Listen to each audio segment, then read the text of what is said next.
Kabilang ang mga benepisyaryo sa mga dakbayan sa Cebu, Mandaue, Talisay ug Lapu-Lapu ang natabangan ug napahalipay sa Kapuso Barangayan on Wheels. Kundili lakip na ang atong mga mag-uuma sa bukirang bahin sa Cebu. Aniya ang report.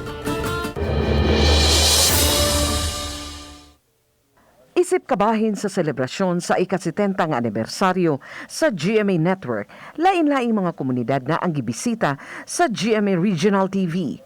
Dinhi sa dakbayan sa Cebu, daghan na nga mga barangay ang among nabisita ug malipayong gidawat sa atong mga kapuso ang gasa nga among dala, lakip na ang mga mensahe sa paglaom. Puno sa taong, kamati, sibuyas, ahos, luya, kalbasa, agbati, kamunggay, carrots, patatas, ug uban pang mga utanon gipanghatag sa mga benepisyaryo gikan pa sa bukirang bahin sa Cebu. Silang Benjon ug Claire nga taga barangay Pung-ol, Sibugay, usa sa mga mag-uuma nga nag-supply og mga utanon. Karong adunay pandemya, ilang giangkon nga apektado gyud ang ilang kita ug panginabuhian.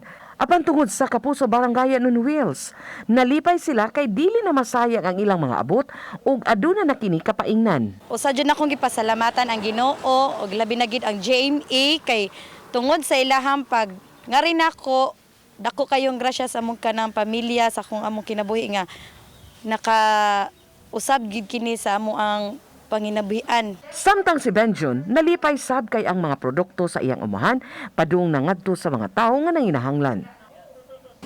Dako sad ginakong pasalamat sa inyo ang Barangayan on Wheels, sir, nga ang tanom nga akong gipaghihaguan sa pag-uma, sir, nga napunta sa mga tawo nga dapat na kong tabangan sa siyudad sa Cebu, sir. Kani, sir, ang akong paghago, sir, dili lang kay mapunta lang sa paglabay, sir, tungod aning pandemya. Sama nilang Claire ug Benjon, daghan pa unya ang mga kapuso ang matabangan sa Kapuso Barangayan on Wheels hatod sa GMA Regional TV.